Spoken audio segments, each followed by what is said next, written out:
Alright guys, welcome back to the RC Dungeon, the channel that's often imitated but never duplicated.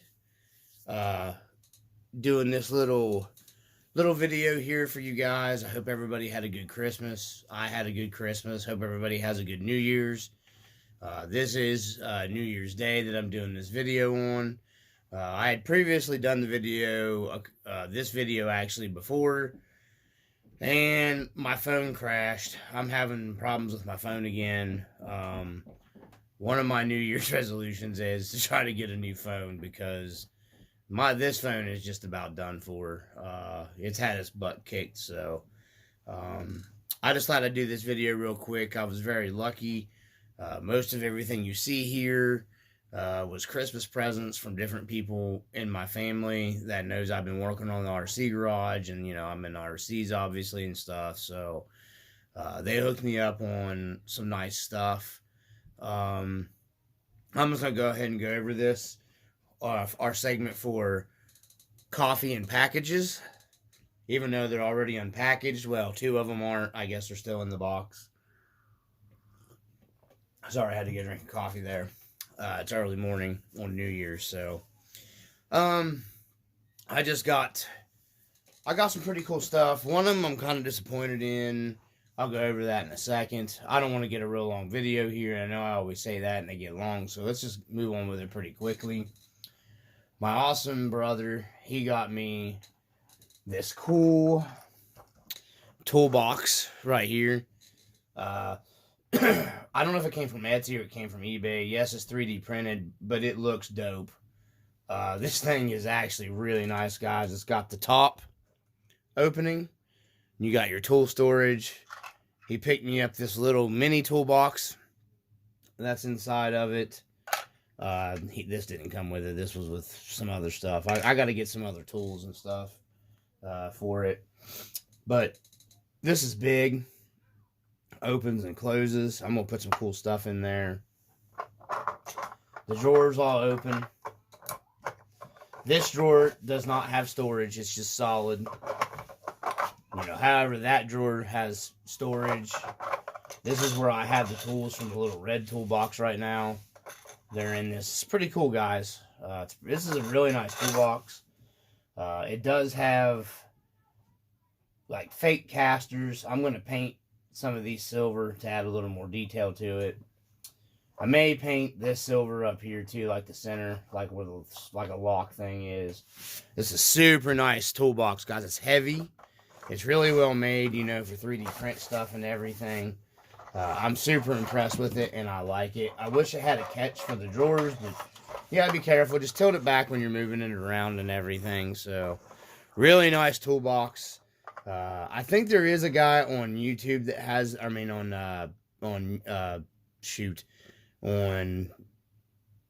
eBay that has these. I think I bought some stuff off him before. He does really good, nice 3D prints.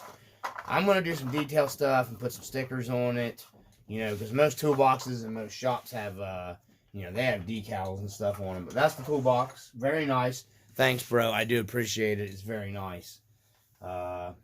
I was eyeballing that one that looked like that myself, so I'm glad I got that for a Christmas present. Then he got me a little metal scale table. It's kind of like I guess maybe like a welding shop table. It is metal. Very nice table, guys. It does have enough storage underneath. You can store your jack stands. If you have the 3 tons or the 3D printed jack stands, you can put all 4 of them under here. I really like that because it gets them out of the way of the shop, plus it looks cool. So, that's pretty nice. I don't know where he got this from, guys. I have no idea. I just wanted to share it with you. It is a really cool metal table. I almost wish I wouldn't have made the workbench now, because I could just make a back for this and then just use this for my workbench. But I made that big workbench there to have in the shop, so I'm keeping that one too, because I like that wooden workbench. It reminds me of the one we have at the house a little bit. So get that out of the way. And we'll go ahead and get the ones, before I get to the other ones here, we're at almost 5 minutes, so I'm going to pick it up a little bit. I picked up, I don't know if I shared this before, it's a little scale creeper. And, you know, this actually fits a 5.5 to, you know, even a 7-inch figure would fit this pretty good. This is a 6-inch G.I. Joe, one of the classified series, which is what those two are back there. But it fits really nice. It looks real scale. It looks right with a 6-inch figure. Personally, myself, definitely 6-inch figure, especially these Joes, are topping off what perfect size for your scale garages, in my opinion. You know, 7-inch is going to be really huge, but I mean, they work too, obviously. But there's what she looks like on the creeper. Put her back under the truck here. Oh, and this has the metal. They turn just like a real creeper. The wheels turn and move. I like that a lot. They are kind of pricey. I got it on sale, I think. It was $12 on Amazon. Normally, I think they're like 20 or something like that. But I couldn't pass that up. It's a nice creeper.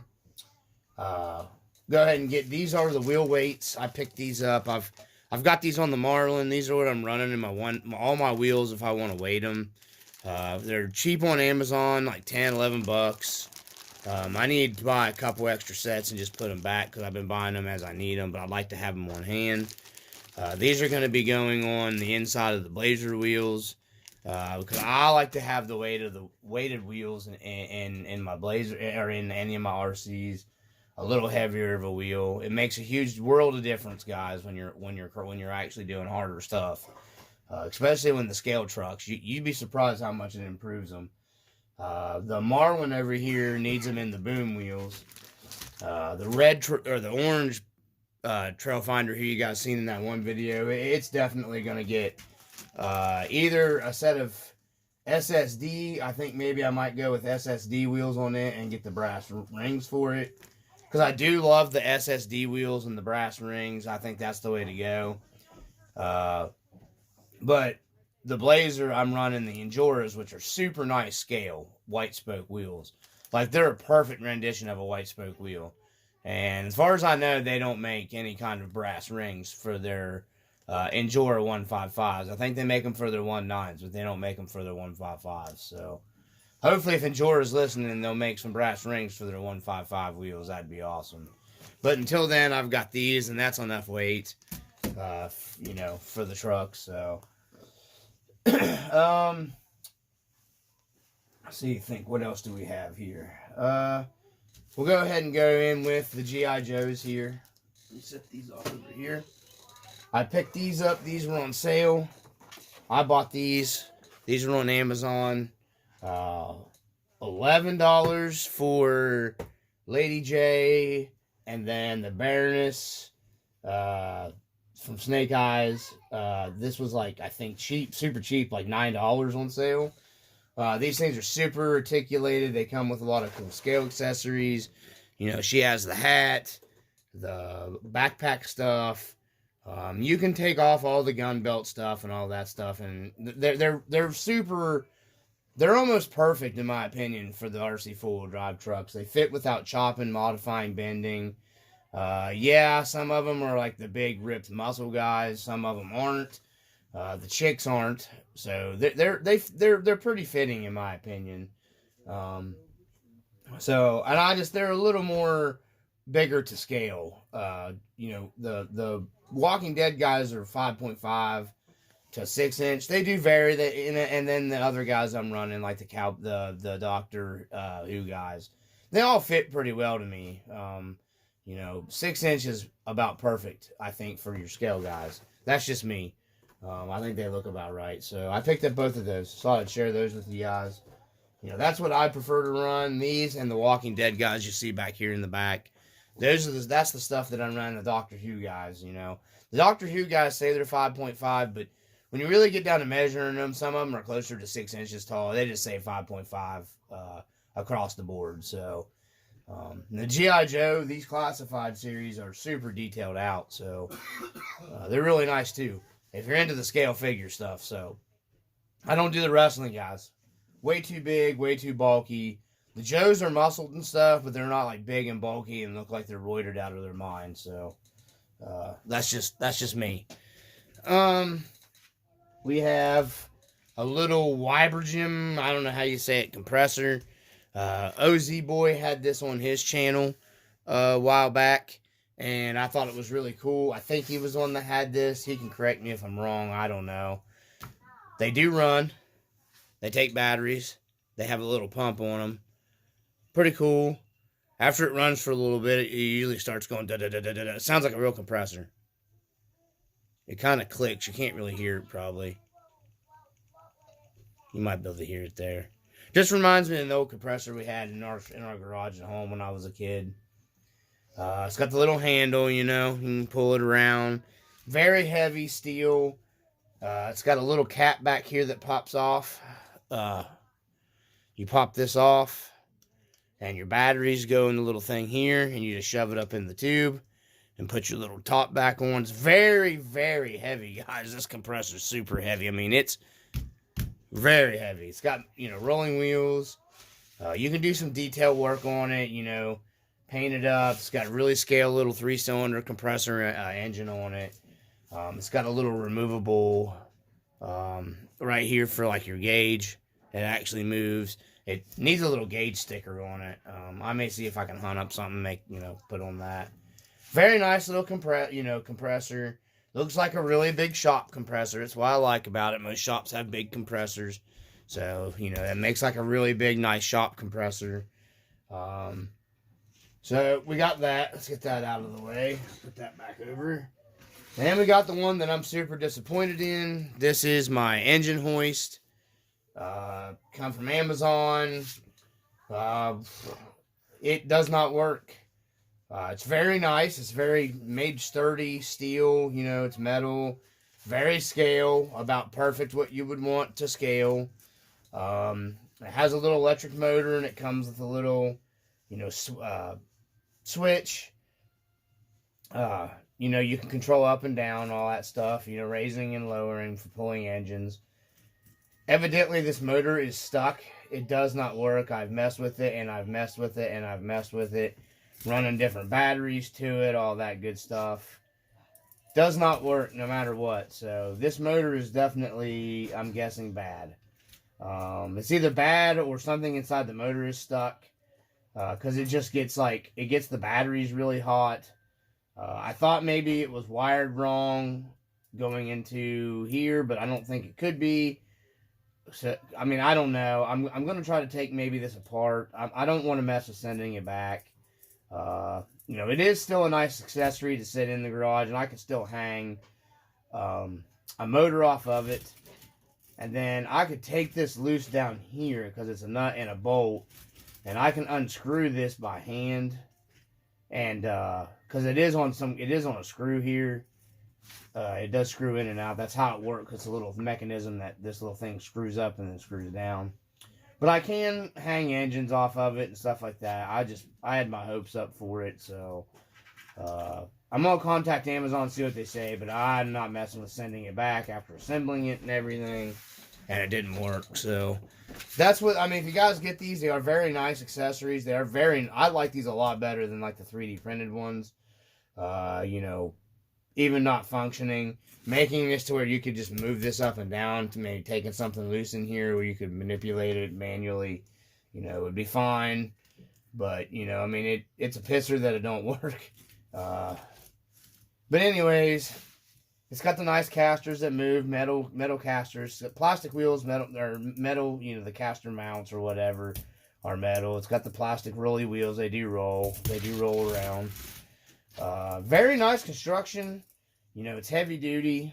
They are nice looking and pretty well built for what they are. But yeah, just keep that in mind. It might not work if it don't, the motor might not work if you get one of them. I don't know. They had mixed reviews on there, so that doesn't really take me by surprise. I'm usually pretty lucky with that stuff, but I missed the mark with this one. The luck ran out, so that don't work. Knock my ladders over. These ladders are kind of small too that I picked up from Amazon. If you guys get on there and buy them, they're nice for like your scale, your expedition racks and stuff for your trucks. But I think they're a little small. Let me zoom in there on it. Those ladders back there, they are a little small They could stand to be just a little tad bit bigger, but they look good in the scale garage, so.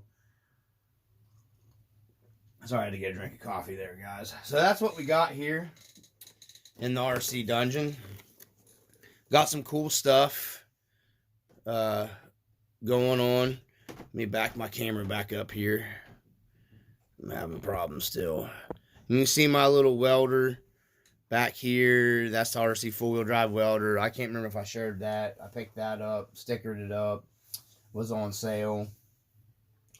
But yeah, I got some good stuff coming, guys, in the future. I don't want to get this video that much longer. I've got some new updates coming on the RC four-wheel drive Blazer. The Rust Bucket Blazer. I've got some cool stuff coming for it that I've done. We've got the suspension pretty much all figured out on the Rust Bucket. Picked up, got the funds together to get the R4 transmission. So that'll be on the way. So next stop will be to start assembling all that and the scale engine for the engine compartment. Which is it's a slow process because I'm taking my time building the Rust Bucket and trying to get things exactly how I want it set up, before. I'm having trouble, especially with the bumper. I want a winch bumper for it, but I'm torn between the winch bumper and I really like the stock Chevy style bumpers. So yeah, I'm still contemplating all that stuff. Gonna be doing some work to the orange truck over here in the corner. Like I said, I'm thinking about a set of SSD wheels for that. And the brass rings for it. It needs some weight down low. When I went out and did the trail video the other day, my TF3 was like smoking this thing on the side hills, just in general. Because that short little video I did was, just a short little video. I went out and ran after that. I mean, I had run time before then. Yeah, and the TF3, man, with the weight down low and the wheels, this is like killing this truck. For trailability and just all that stuff. This thing needs some weight down in the wheels, no matter what. From what I found, you almost got to have some kind of weight down in the wheels. For me, for my terrain, where if you're just everything's on a hill in West Virginia, so it's a little different for me sometimes. You don't know unless you know. That's just how it is here. And no matter what, you find yourself on some kind of side hill, uphill, downhill. I mean, it's West Virginia. Everything's on a freaking cliff.